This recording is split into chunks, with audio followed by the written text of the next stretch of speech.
a pleasure and a privilege to be giving this lecture at WITS. I have a very warm feeling for WITS because it was one of the first places that in 1986 we offered in public the high road and low road scenarios for South Africa. And it did change the conversation from a very negative one that we had to have a civil war like Rhodesia in order to get through to something more sensible. And indeed what we said in our high road scenario was that we were perfectly capable of negotiating the future to a reasonable settlement, and it happened within 5 years of giving the presentation. I'd like to do three things this evening. I'd like to go through the process of scenario planning as I've adapted it with a young woman called Chantal Ilbry. The second thing is show how we apply it to the global economy, and then obviously something closer to our heart, which is South Africa. The story starts in the year 2000. I was sent a thesis by a young woman at UCT. She was studying at the Graduate School of Business, and her thesis was on scenario planning, which I'd been the head of in Anglo-American for 20 years. And she said two things in her thesis which really resonated with me. She said it was far too intellectual and abstract a process to appeal to ordinary business people. She herself was an entrepreneur.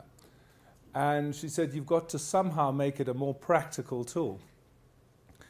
And I have to say that when I went to London in the 1980s and used to compare the Anglo scenarios with the Royal Dutch Shell scenarios, because Shell was the holy grail of scenario planning in the 80s, I used to arrive at their offices overlooking the Thames, and I'd say to the concierge, "Can I see the scenario planning team?" And he used to look at the ceiling and say, "You mean the priests of the Nile?" In other words, they were seen as a bunch of elite futurists who were really very separate from operational management. And so we've done two things to scenario planning to try and make it a more business-friendly tool. The first thing is we put as much effort into trying to identify the flags which would indicate that you're moving from one scenario into another scenario, as into the themes of the scenarios themselves. Because it's all very well giving people different pathways into the future, but you've got to give them the signposts. And that's what we really find many businesses are attracted to, is the fact that we try and identify the flags which would suggest that you're moving into a particular scenario. And then based on whether the flags are up or down, we assign a subjective probability to the scenario. Not a mathematical probability, because the future only happens once, and much about the future is determined by what John Maynard Keynes called animal spirits. In other words, our emotional side as opposed to our logical side. And therefore, we give it our best instinctive shot at the probability, and if you disagree with our probability, you're absolutely happy that you do, and then of course you have to have a behavior that's consistent with the probability that you assign to the scenario. The second point that Chantal made was even more powerful than the first one. She said, you can't just play scenarios, that's daydreaming. You've got to look at the consequences of the scenario for you, your family, your organization, and depending on the impact and the probability, you've got to decide what you're going to do about it. Are you going to do something now to chase the opportunities, counter the threats of the scenario, or are you going to have a contingency plan so that if the probability of the scenario increases, at least you have a better chance of doing something which is sensible, as opposed to just doing it in the heat of the moment. So I said to Chantal, forget about your thesis, we must write a book together. It took us 5 months, and we published it in June 2001, and we called it The Mind of a Fox. And we chose that title because of a Greek poet called Archilochus, who in 650 BC wrote the following line: "The hedgehog knows one big thing, whereas the fox knows many little things." Now, why he chose those two animals, heaven only knows. He's been dead a long time. But we thought it was a very good metaphor for distinguishing between our methodology for looking at the future and what was being recommended in many American management textbooks and at business schools. Because to this day, what is recommended is that you should have a vision for your business, which is the hedgehog big idea, support it with a mission statement, align everybody and march collectively towards the vision. Now, there's nothing wrong with that. Ever since Peter Drucker invented management by objectives in the 1950s, we all run organizations on targets. The problem comes when the future assumed in the vision turns out to be incorrect, and you're marching everybody in that direction when the future's going off in that direction. And that's when you need the foxes, because foxes are people who do not bet on a single idea. They're like the animal. They're constantly surveying the environment to see how it's changing. And it's their ability to adapt their thinking, and much more importantly, their behavior to the changes in the environment, that allows them to survive. And we think businesses are exactly the same. They may have a stunning hedgehog with a terrific vision at the top, but if they want to last a long time, they will have to adapt their strategy as the environment changes. I think one person who would agree with us would be Charles Darwin, because he said in Origin of the Species, it is not the most powerful species who are the most successful. It is the species that adapt to the changing requirements of nature. And it applies to business just as much. If you think about it, many species last hundreds of thousands of years, if not millions of years. Very few businesses last more than 20 or 30 years. I spent last week working in Mauritius, and that has some family businesses that have lasted for over a century, and that's very, very unusual for a business to last that long. But then Mauritians are foxes. And yeah, they've adapted to the changing circumstances of their business. So that's why we chose the title of the book, The Mind of a Fox. When it first came out, it wasn't that successful because books on scenario planning never are. But then something happened which turned it into an overnight hit. It was the best-selling book of any title in South Africa in 2002. And in 2003, it was #2 because Harry Potter was #1. So what was the event that propelled it into the bestsellers? It was 9/11, because what we decided to do in the book was publish a letter to George Bush when he first became President of the United States, in which we said that part of his legacy as President of America would be determined by the speed and quality of his response to certain extreme futures that might come in his direction. And we nominated as his #1 extreme future a massive terrorist strike on an American city, which will completely turn his presidency upside down and possibly lead America into a gilded cage where it shut itself off from the rest of the world. And it happened 3 months after we published the book. And when the Americans did a literature search, they found that ours was the only book published anywhere in the world that in a direct letter to the president said that that was his biggest threat. Thank heavens we didn't get it exactly right. We didn't have planes flying into buildings. If we had, I wouldn't be here at WITS. I'd be in Cuba. We talked in the letter of nuclear terrorism and somebody planting a nuclear device in the middle of a city. But what we got absolutely right were the flags to indicate that that was his principal threat. The first flag was the growing confrontation in the late 80s between the major religions of the world, particularly Islam, Christianity, and Judaism. And I'm afraid to say that flag is still flying high, as you can see from that terrible incident at the Westgate shopping centre in Nairobi. The second flag was the re-equipping of organizations dedicated to the downfall of America in places like Afghanistan in the mid-90s. But the flags that convinced Chantal and myself that something was in the offing was the 2 attacks on American embassies in Africa by Al-Qaeda in 1998, one in Tanzania and one in Kenya, which we felt was a dress rehearsal for the real thing in America. And we've always wondered if we'd been allowed to present our scenarios to the security agencies in America, say in June 2001, whether they might have reperceived some of the genuine flags that they were getting that we knew nothing about.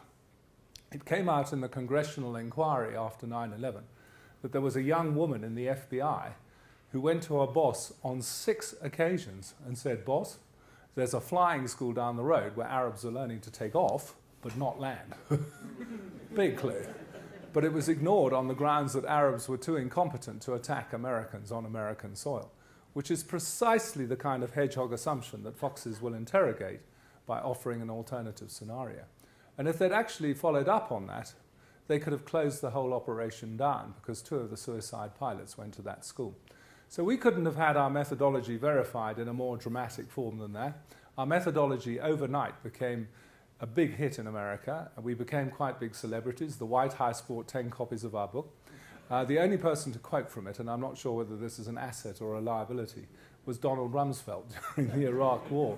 He talked of the known unknowns and the unknown unknowns, things you know you don't know, and things you don't know you don't know. And we make a very big thing of that in the book, because however good a futurist you are, there will always be events that totally and utterly blindside you. And indeed, a much better book has been written subsequently by Nassim Taleb called Black Swan on this particular issue. So we've done about 1,200 sessions around the world using this technique of posing fairly extreme scenarios, looking at the flags, considering the probabilities, and then absolutely, as importantly, connecting the dots and looking at the options that you have available to face the challenges presented by each of the scenarios. The other flags that we look at are the flags that are changing business games, because there is a huge difference between sport and business. Cricket, rugby, golf, tennis is very much like it was 50 years ago. Most business games change dramatically in a period of 5 to 10 years. And if you are not aware of the flags that are changing it, you basically can go extinct. I mean, the terrible thing is that the bigger you are, the more successful you are in a business game, the more blind you are to the flags that are changing it. When IBM was the #1 company in the world, it invented the personal computer in 1980, but it thought the mainframe game would go on forever, so it was left to Dell Computers and others to actually make the money out of it. Kodak actually invented the device that killed it, the digital camera.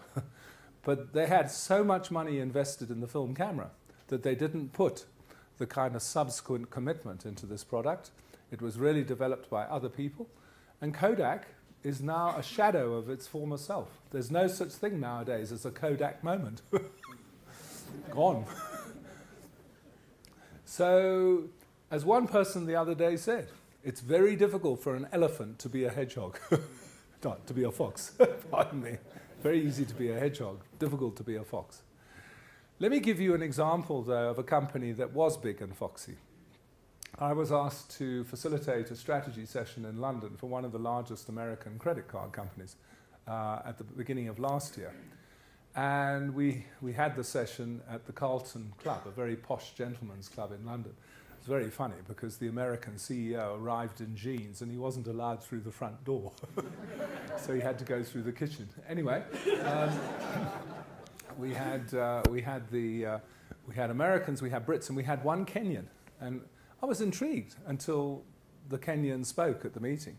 And then I realized he was a flag because he was the founder of the M-Pesa system in Kenya, where instead of paying with cash or a credit card, you use your cell phone to pay at retail outlets. You have a certain amount of your bank balance credited to your cell phone, and when you pay at the checkout counter, you put in your code, your cell phone gets swiped, your balance goes down, the shop's balance goes up. People like using this technique because there's always a problem with which credit card you have in Kenya at the various shops. But secondly, it's obviously much more secure than cash. The shop loves it because it's not paying the same transaction fee that it pays on a credit card. So within 5 minutes of this guy opening his mouth, I knew exactly the scenario that this American company was playing, was that in 10 to 15 years, most Americans will be using their mobile, as they call it over there, as an electronic wallet. And credit cards will go the way of checks, something you don't use. End of game. Now comes the foxy part. In November last year, I was asked to do a strategy session for a company in Cape Town called Fundamo, F-U-N-D-A-M-O. They're based in Mark Shuttleworth's old offices in Durbanville. And they are the leading developer of software to turn a cell phone into an electronic wallet. And just before I started, the CEO came up to me and said, I have to tell you, Clem, we've just been taken over 100% by this credit card company. So that was foxy, you see. They didn't just play the scenario. They actually did something about it.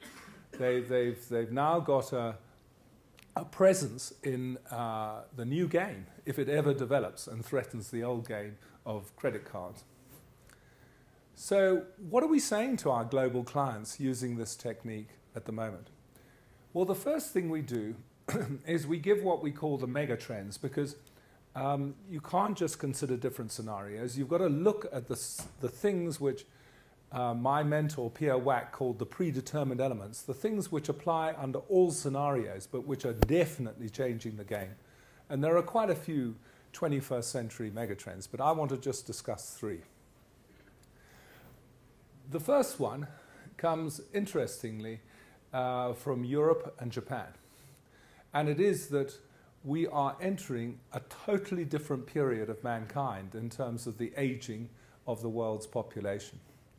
I mean, one statistic I was given by a professional demographer the other day was that of all the people who have ever lived beyond the age of 65, over 50% are alive today. How about that for a statistic? And he said the average lifespan of an American and a Brit in 1900 was 40. By the end of the century, it was 83. So it had more than doubled in 100 years. That is what advances to medicine did for the human species. We turned from being a relatively young, short-lived species to being, a relatively longer lived species. And this has had enormous impacts on the world, which to this day are still not really being discussed by economists and other people who should be analyzing the forces that are changing the world. Pension funds is a good start in terms of having to cope with people who now live till they're 90 as opposed to 70. But it's all those welfare programs that you have in Europe and in America. All the baby boomers born after the Second World War are now geriatric boomers. And they have to be looked after. In Europe, you also have another phenomenon, which is some countries have declining populations because of abnormally low birth rates. The first one is Italy. Its population has been declining for the last 7 years. Remarkable for a Roman Catholic country, but there you go. It's probably why the Pope resigned. But it means that it's very difficult as a business to grow your business, to grow an economy in Europe or Japan, because the populations are aging. And yes, if you sell walking sticks and hearing aids and anti-wrinkle cream, good for business. But for most other things, not as good for business. Old people don't eat as much. Our exports to Europe, food exports, have declined over the last 3 years. And one of the reasons given is that, the appetite, collective appetite in Europe is declining. So it is a huge thing. And of course, emerging economies will one day have exactly the same problem. I mean, Africa right now stands out because 50% of the people in Africa are under the age of 18. So it is a very young population that we have on the African continent compared to Europe. But it is a megatrend, and it is changing everything, and it certainly is influencing economic prospects, as you will hear. The second big megatrend comes from a conversation that I had with a young woman who heads up the scenario planning team at US Homeland Security. She's a very smart lady. I'm told that she's the real-life model for Claire Danes, who acts in a series called Homeland.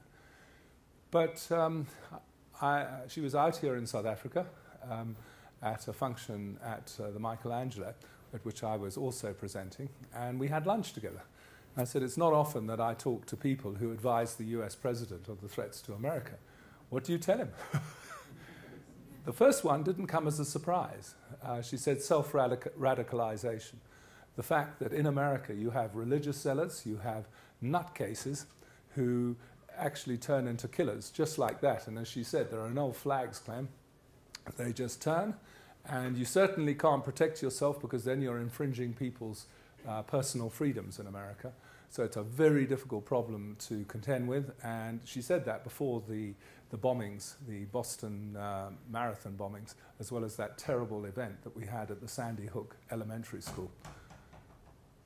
But it was the second one that just nearly knocked me off my chair, because I didn't expect it. She said climate change. And I just thought, wow, I thought she was going to say Iran or something like that. She said, you know, we've been studying the increasing frequency of weather events, and there is absolutely no doubt that there has been a huge pickup. And I know dissidents of climate change will say, well, we're just going through another cycle. But I did a session with a group of climate change experts in London in 2008. In fact, the two guys who advised the US Senate, and at the time the guy who advised the UK Prime Minister on climate change. And I said to them, I have you in this room, what probability would you give to the validity of man-made emissions warming the Earth up? And they said 95% probability. In other words, beyond reasonable guilt. And yes, this year has been a terrible year. It started with Australia, where you had record temperatures close to Alice Springs, in fact 54.5 degrees centigrade. I don't know how many of you in this room have walked in temperatures over 50 degrees. I have, but up in the Kimberleys, which is in the west part of Australia. I remember walking from a plane to a farmhouse in about 51 degrees, and you can hardly walk, and you can hardly do anything. And yeah, I mean, it's like a microwave. and in fact, they've now got a colour called deep purple in Australia, which applies to everywhere which registers a temperature over 50 degrees. It's just been added to the meteorological map. But it's not just Australia, which of course had these terrible bushfires because the bush is crispier and the wind is stronger. It's Europe, which had record floods along the Danube. But America itself had twisters in July this year, which took out half of many towns in Oklahoma. I mean, it looked as if a nuke had taken them out. And recently we had another twister that took out half of Washington in Illinois. And as this young lady said, you know, if it was terrorists who were doing that, America would have gone on a full-scale war footing. It would have been like the Second World War. But it was nature. So they didn't. But that's why, you know, it's such a serious threat, she feels, to America. But the critical thing, which she said, is that 2015 is when they next have a serious meeting on climate change. And she feels it's going to be completely different to Bali. In other words, it's going to be taken seriously, and there are going to be serious targets that are set to reduce carbon emissions. And we're all going to have to get used to driving smaller cars instead of huge SUVs. So enjoy it for the next year because it's going to get smaller. The third megatrend is actually now a security threat. It's the changing nature of work in the world. You know, when I went to school, you were told to get good A-levels in my case, but obviously a good matric here. You were told to get a good degree. You could then wave your CV in front of a large employer and you get a job. That's the way it was in those days. But the nature of work has been transformed by, firstly, technology, which has completely driven a spike through many jobs. But secondly, it's been changed through the different employment model that many large companies have, which is instead of doing everything yourself, you actually subcontract a large amount of the non-core activities you have to other businesses. And so what we're seeing today is, because work has changed, record levels of youth unemployment in the world. In fact, The Economist, I think it was about 2 months ago, had on its front cover, Generation Jobless. Not Generation X, Generation Y. Generation Jobless. Spain now has a youth unemployment rate, that's 18 to 24-year-olds, of 52%, which is about ours. Greece is 58%. Britain is 21%, which is the highest that it's ever been.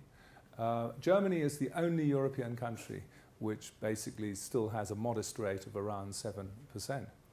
But for me, it is amazing that academic institutions, whether you're talking schools or universities or technical colleges, are still teaching kids for the job market that existed 50 years ago.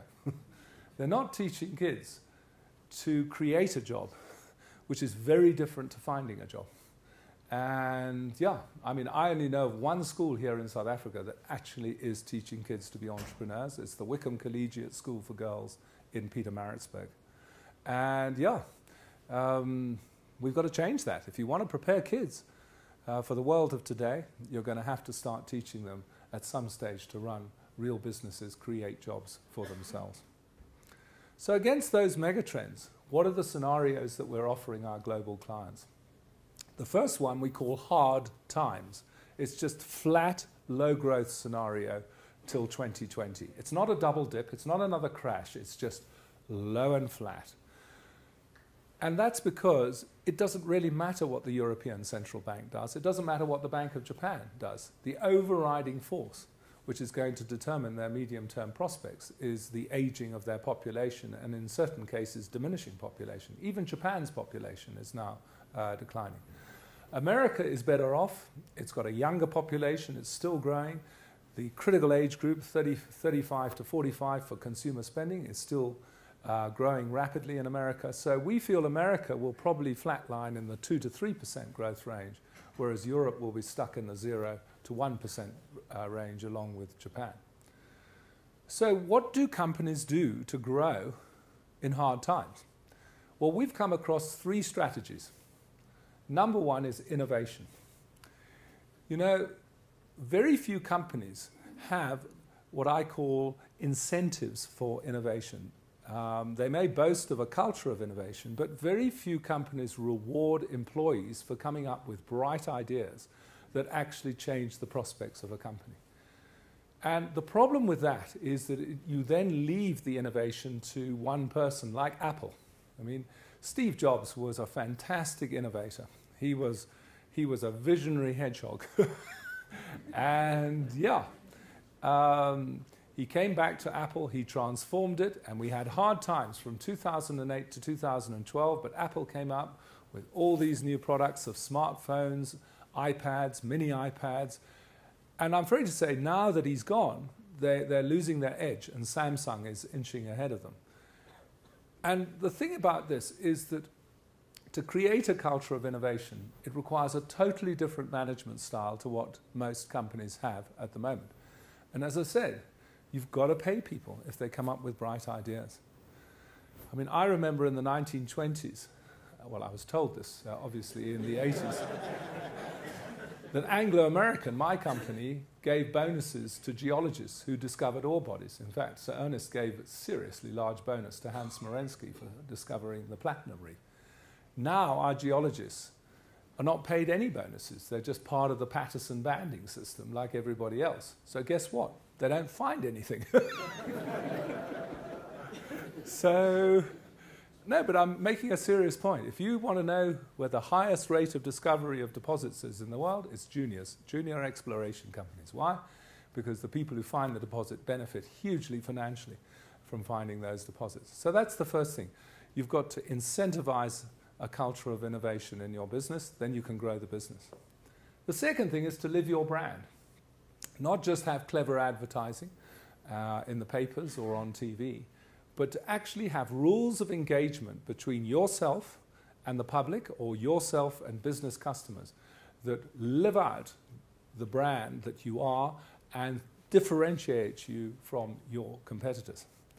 I recently did a roadshow around South Africa with the real estate agency that now claims to be the #1 estate agency in South Africa, measured by property sales. Who do you think that is?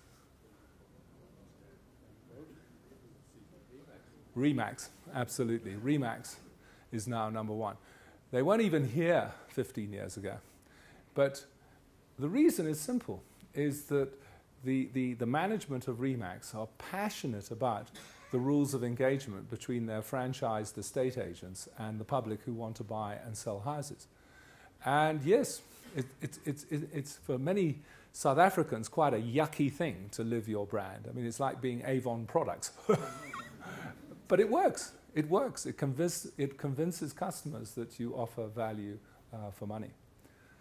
The third alternative is to be the cheaper alternative. And yes, that also works, but it can trigger a price war. I did a session with Mr. Price about 2 years ago in Durban, and I always remember one of the senior managers at the session saying there's no such thing as a high net worth housewife left in South Africa, so they all come to Mr. Price with their Edgar's bags and fill up. And yes, Mr. Price has actually grown its revenue at 15% per annum over the last 3 years because South Africans are having to buy down. Chantal and I recently came across a phenomenon in London called the wedge. It's where young people who are in digs run out of money round about the 21st of the month because the cost of necessities like electricity and tube fares means that they just simply don't have the disposable income to last a month. And then they have to live on baked beans for the rest of the month with all the consequences. And yes, this was never around in my day. In my day, you had enough money to live on for the month. And you could buy a house on the outskirts of London, which a young person can't do. So in a funny way, this generation of young people are the first generation probably to have less money than their parents or less disposable income. They truly are in hard times. Stock markets may be hitting record highs, and so the super rich are getting richer. But for ordinary people, life is very tough, and therefore offering the cheaper alternative is a very good option.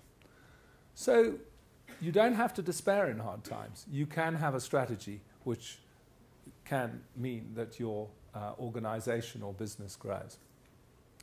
We're not hedgehogs. We don't offer just one scenario. There's one other one that we offer. It's called ultraviolet. It's a two-speed world. The old world, aging, advanced economies are going to have a long flat U, and the new world economies, like Africa, are going to have a V-like recovery and grow 3 times faster than the old world economies. And I have to say, most of our multinational clients believe in that second scenario. So they're all over Africa like a rash. They're chasing the V in African countries. I mean, one of the statistics which the World Bank tossed out the other day is mind-blowing. It's that 6 of the top 10 fastest growing economies in the world are African countries. Only 4 are outside Africa. So in a way, we have now part, South Africa that is, of the most thrilling continent to be on in the world today. So, yeah, the principal flag between hard times and this two-speed ultraviolet world is China. If China continues to grow at 8 to 10% per annum, we're in the two-speed world because lots of emerging economies are supplying China. If China has the kind of moment that Japan did in 1990 and falls from grace, from a 7 to 8% growth economy down to 1%, then of course it's hard times for everybody. And we've gone more negative on China for 3 reasons. Number one, China is facing a demographic cliff of note because of the one-child policy that it instituted in 1978. In fact, in 15 years' time, if you look at the profile of the Chinese population, where you have male, female, and then 0 to 100 years old on the vertical axis. At the moment, it's a kind of pyramid where there are more younger people than old people, but it opens up into a rectangle in 15 years' time and then actually reverses in 20 years' time, so that you're going to have more old people in China than young people, which is going to create exactly the same problem as you have in Europe. And it's why the party is considering getting rid of the one-child policy in China. But it's not going to make a difference to that particular demographic crunch in China unless they go for immigration. And I'm not sure that they want to do that. The second thing about China is that they're becoming a much more expensive economy. I mean, the principal flag is that many Chinese companies are relocating their factories from China to Vietnam, because Vietnam is now China's China. And yes, it means that they're going to have to move from replication of Western ideas to innovation. And as we all know, innovation is a much tougher game.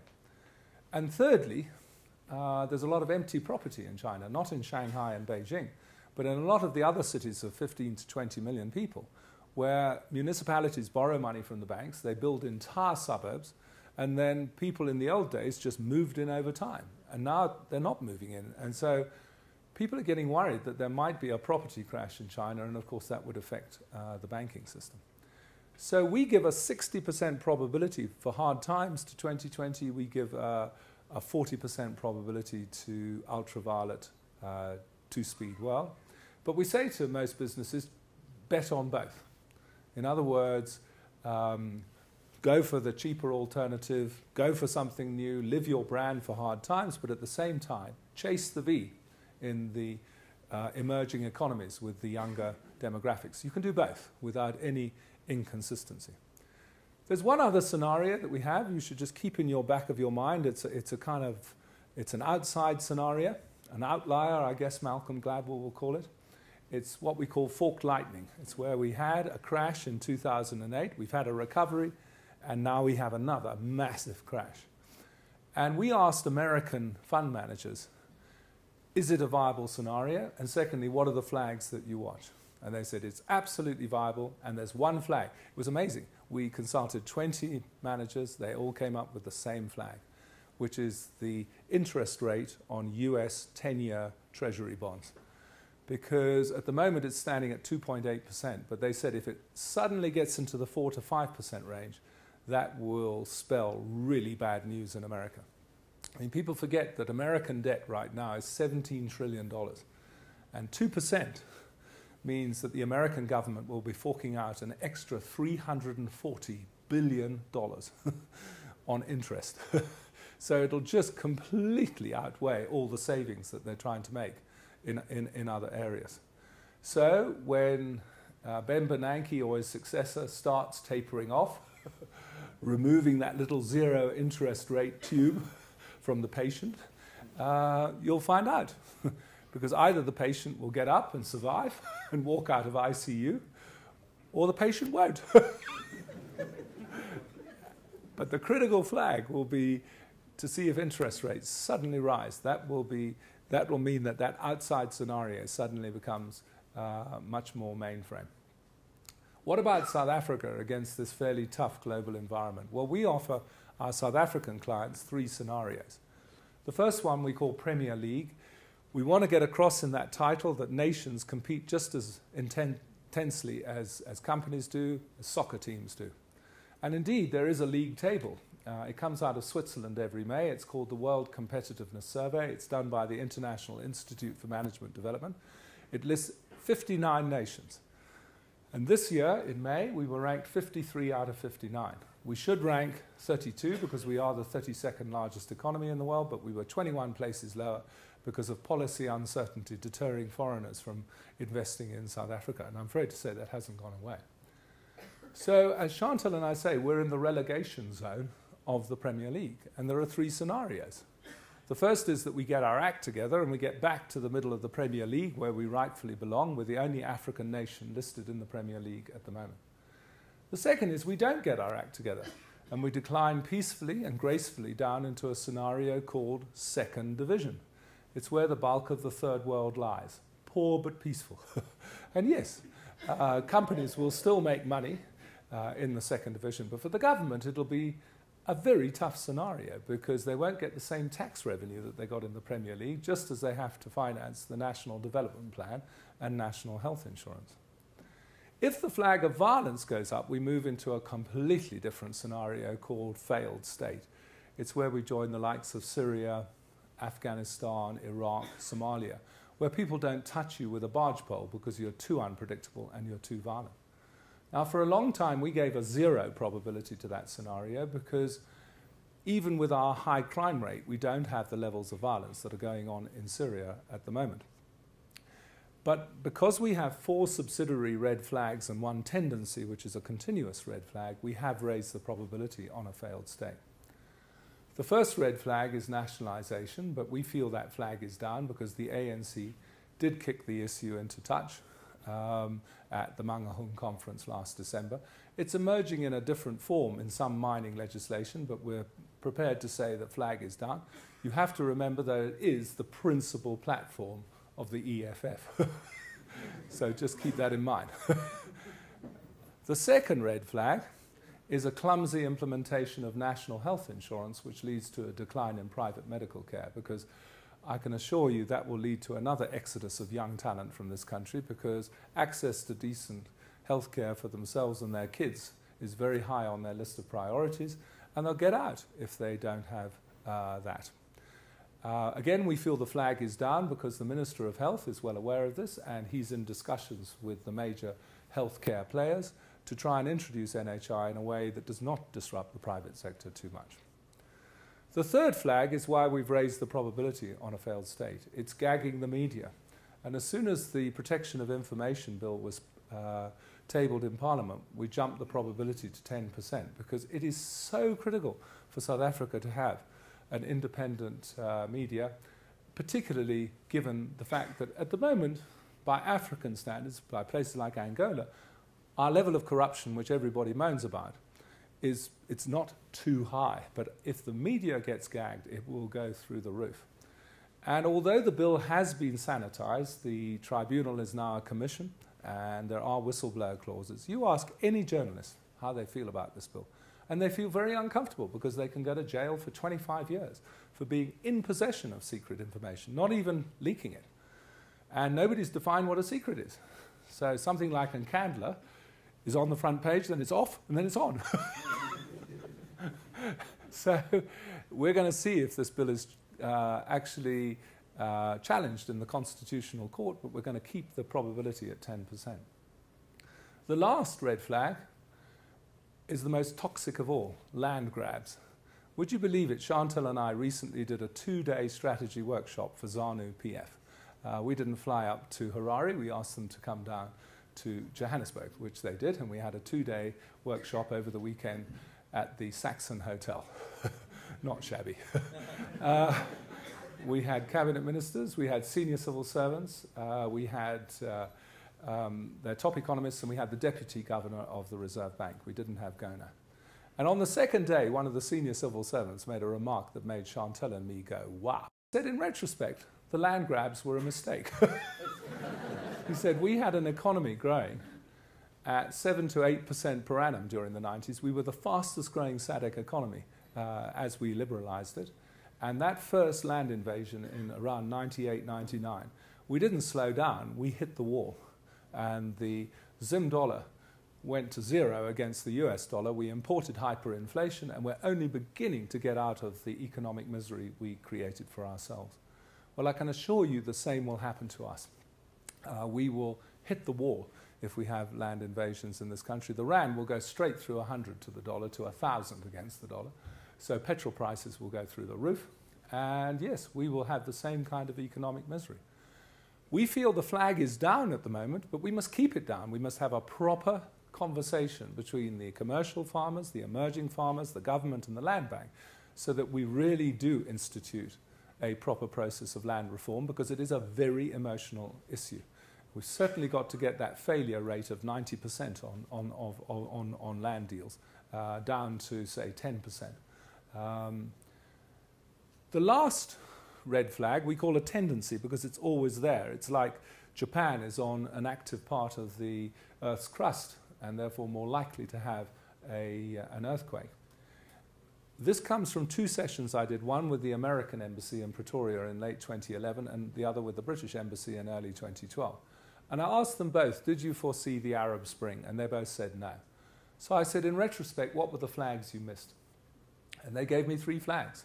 Abnormally high youth unemployment in all the countries affected by the Arab Spring, combined with active social networks, combined with a growing dissatisfaction amongst young people for the government of the day.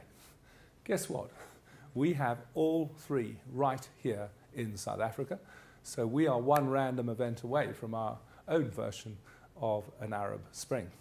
And look, it could be completely different to what happened up north, because those were dictatorships. The Arab Spring in our case could be expressed in the next election.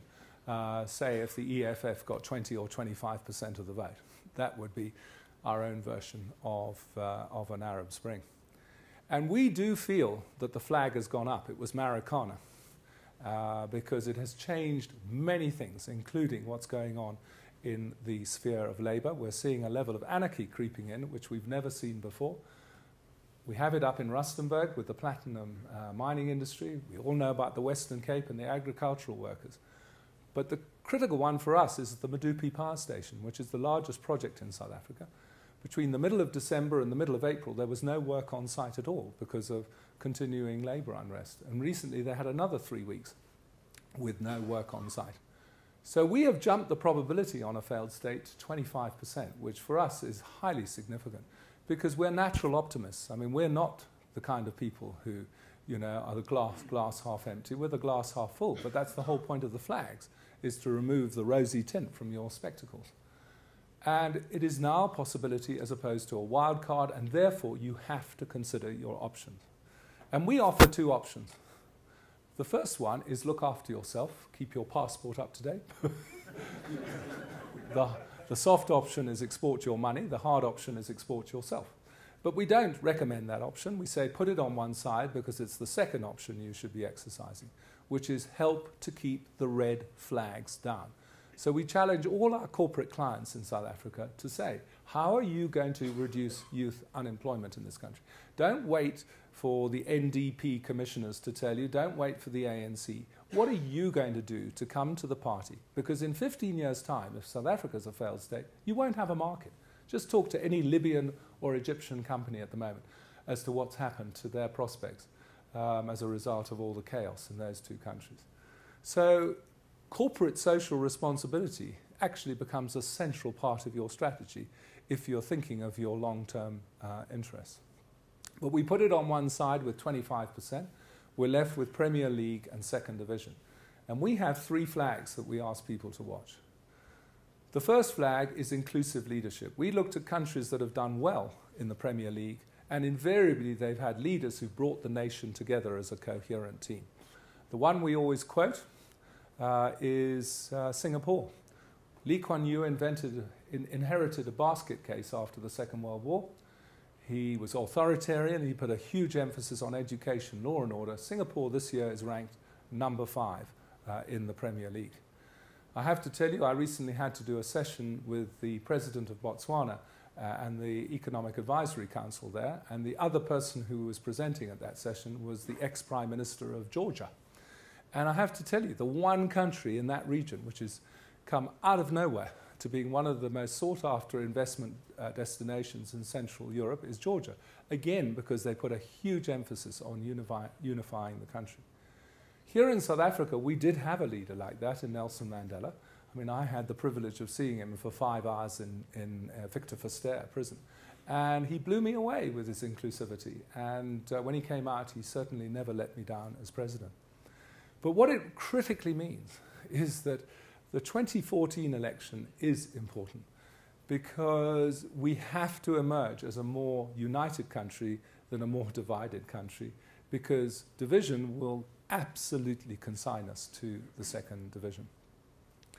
The second flag is around how we treat our pockets of excellence. This country has incredible pockets of excellence. In the private sector, they're everywhere.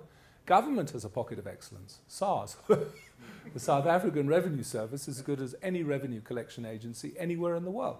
How can you replicate the brilliance of SARS in other government departments? We have 28,000 schools in this country, of which 23,000 are dysfunctional and 5,000 are reasonable to excellence. How do we use the good schools to raise the performance of the bad schools? What a really red flag would be is if we dumb down the good schools. The third major flag for us is around creating a balanced economy, an outward economy that earns us enough foreign exchange to pay for our imports, and an inward economy that creates jobs. As far as the outward economy is concerned, we have to play to spaces we can dominate, and there are 3 spaces. Resources, we're still a resource-rich nation, but we obviously have to get our act together again in the mining industry. The second is tourism. We're now a cheap country to visit, and one country has discovered us.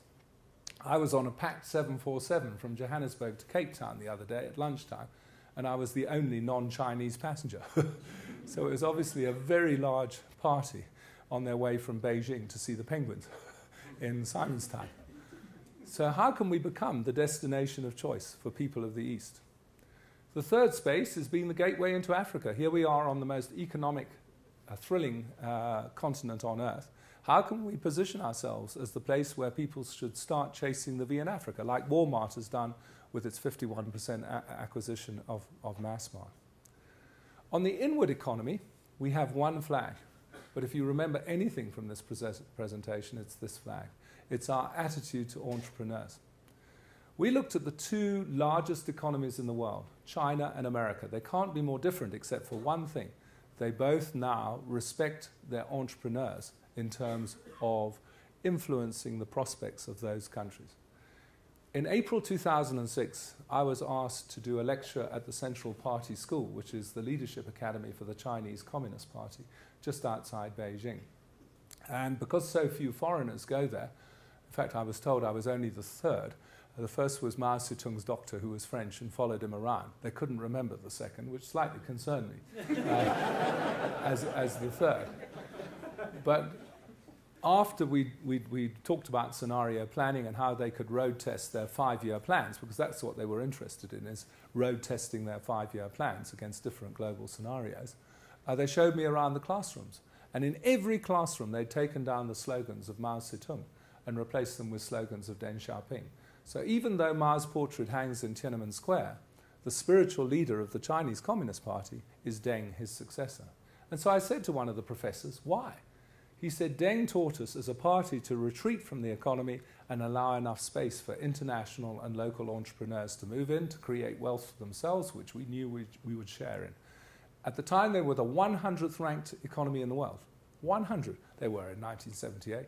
They're now number 2. So they've gone up 98 places in 35 years. That is an economic revolution of note. America's always had a love affair with its entrepreneurs, ever since Henry Ford produced the Model T. Here in South Africa, we have an ambivalent attitude to entrepreneurs. One foreign investor said to me the other day, in other countries, they roll out the red carpet for him. In South Africa, they roll out the red tape. We're drowning small business in regulation. We have a terrible payment culture for small business. We should have a law that every small business in this country is paid within 30 days of doing a service, because cash flow is so essential to a small business. Our labour laws are so rigid that 6 out of the 9 million small businesses we have in South Africa have no employees, because people don't dare hire employees in case they have to appear in front of the labour courts. And lastly, business banking is something that's advertised everywhere, but you talk to any township entrepreneur and ask them whether they have access to business banking. Not a chance, because they don't have the security of income and they don't have the security of assets. So we have a fairly hostile climate for entrepreneurs, and we think what would transform it would be for Jacob Zuma to change the objective for 2020. Instead of creating 5 million jobs by 2020, he should start talking about creating 1 million new enterprises by 2020. Because the only way you're going to create 5 million jobs is through 1 million new enterprises. Big business is going to be a net job destroyer over the next 5 to 10 years because of the megatrend that I was talking about. Government can't hire another 5 million civil servants. They haven't got the money. And public works programs can transfer skills, but they're temporary. So the only place that we're really going to create jobs on a big scale is going to be in small business. Despite the lack of progress, we still give a 50% probability to staying in the Premier League. We give a 25% probability of dropping into the second division. If I was here 18 months ago, we were 70 Premier League, 30 second division, 0 failed state. We're now 50, 25, 25, so we have gone more negative. And if you add the two 25s together, we're 50-50 between the good and the bad scenarios. Chantal and I call that a second tipping point, because the first tipping point was in the early 90s when we could have tipped into civil war, but we didn't, because we had Cadessa 1 and 2 to negotiate a new constitution, which led to a perfectly reasonable election. We feel very strongly we need an economic Cadessa now, where you get the captains of industry together with the government to come up with a way of creating the space for a new generation of black entrepreneurs and white entrepreneurs and industrialists, because that is not addressed in the National Development Plan. How do you create that space? Personally, I'd start with a rule that every major company has to put aside 20% of its supply chain for generating a new group of entrepreneurs. That would be just for starters. I don't want you all reaching for your medication when you have a drink outside, so I'm going to end with one good news story about a pocket of excellence, because I am still very positive about being here. Although one woman has suggested I put a chip in my heel. She says, "You're a flag, Clem, and I want to switch on my PC every morning and see where you are." I was the chairman of the Anglo-American Scholarship Panel for 25 years, and we interviewed the brightest students in South Africa for one open scholarship to university. And in 2008, we interviewed the brightest student we've ever had in front of our panel. This guy was just 17 years old. He got 8 straight A's in matric when he was 16. He got a scholarship to St. John's College, private school up the road, when he was 15. He comes from Umtata, and his name is Siyobelela Zuza. And the question we put to him is, what degree have you chosen and why?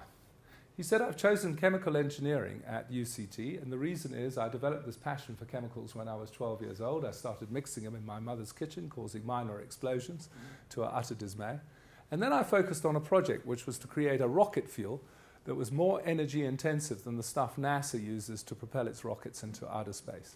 And it took me 2 years. I cracked the formula. I assembled a South African team. We built a rocket. I put in my fuel, and we beat the South African amateur altitude record. The project was entered into the Eskom Science Expo for that year. We won the award for technical innovation as well as the award for the most prestigious project of the year. He was 16 when he won those 2 awards. One of the prizes, he said, was to be sent to Sweden to meet the King and Queen of Sweden and to attend the Nobel Prize giving ceremony. And the opportunity arose there to enter the largest junior science competition in the world, which is held annually in America under the auspices of Intel. Not only did I win 2 awards in that competition, the organizers were so impressed by my fuel that they sent it to the Lincoln Laboratory, which is affiliated to NASA, who promptly named a minor planet after me. How many of you in this room know that a 17-year-old black South African from Umtata has a minor planet named after him by NASA? It's called the Siyazuza planet. It's next to Jupiter, for the advances he's made to rocketry science. And when we rang NASA to confirm this story, they said, not only did we give this young gentleman the award, we haven't handed it out many times in the history of NASA, and we think he's the first student in the world to win this award. Can you imagine if an American student, Canadian student, British, German, French, Italian, Australian student had won this award? He'd be a household name in his country of origin. Here in South Africa, very few people have heard of Siyobelela Zuza. They've heard of Julius, but not Siyobelela. Now comes the crunch. 3 months after awarding him the scholarship, he comes running up to me at ORT International, says, hey, Mr. Santa, remember me? I said, see, I'm never going to forget you. How's UCT? He says, you haven't heard. So I said, no. He said, Harvard University have awarded me an open scholarship, all expenses paid, so I'm going there in the fall. So you can have your scholarship back. So he's now had 4 years at Harvard. He's had a spectacular academic record there. But above that, at the second last launch of the Endeavour space shuttle, he was the official guest of NASA and shown around the entire facility with 2 other guests, Barack and Michelle Obama. And when Michelle Obama came out here by herself almost 2 years ago with her daughters, she personally rang Sia to accompany her to South Africa, which he did, and he gave the speech in her honor at the US Embassy in Pretoria when they threw a dinner for her. So in America, he's a superstar. Here in South Africa, he's an entity. And that speaks volumes for the difference between Americans and South Africans. Because whatever you say about Americans, they celebrate individual excellence. They put that person on a pedestal. We don't do that. We're like Australians. We cut down the tall poppies instead of using the tall poppies to inspire all the other poppies in the field.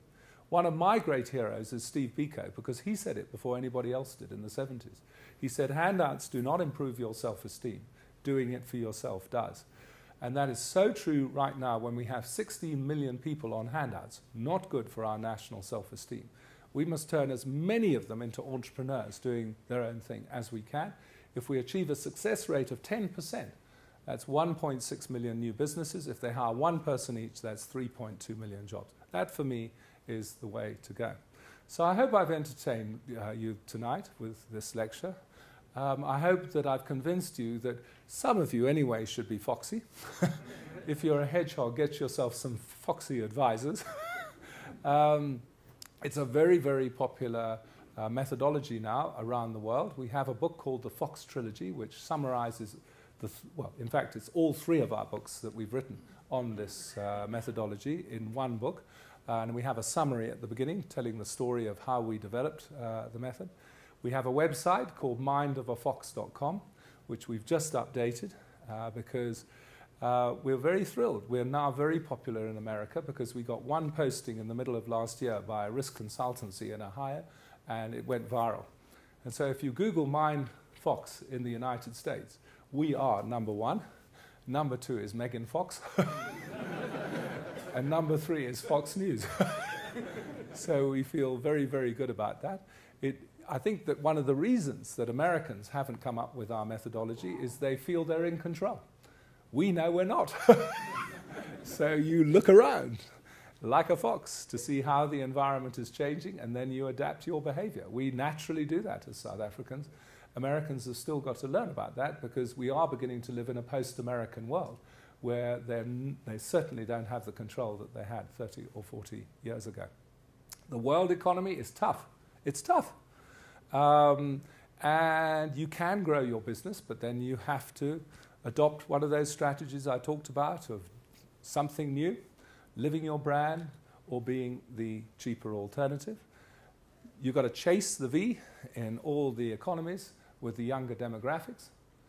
South Africa, we are still in the Premier League, but we must do everything collectively to keep the red flags down. It's why the provisional title of our next book is For Fox's Sake. And lastly,